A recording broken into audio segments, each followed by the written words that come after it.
Olha aquela bestada ali no furacão, é doida? Machucando.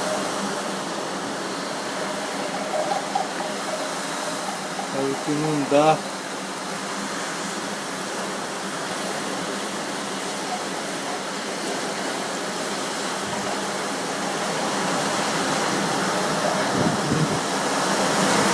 Olha só, a força do vento. Olha doido. Olha.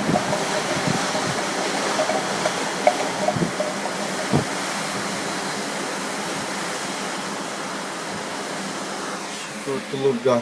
Deixa eu ver se eu filmo em outro canto.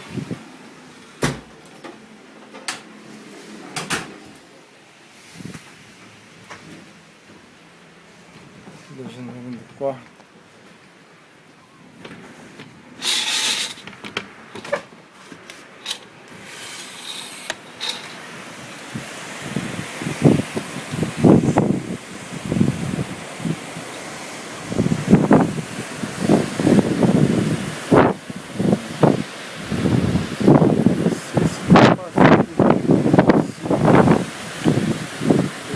Ver a previsão do tempo, não sei se ele já está passando aqui ou se ele está chegando. Pelo horário eu acho que ele está passando, dá para ver que passa por 3 horas da tarde, já são 10 para as 5.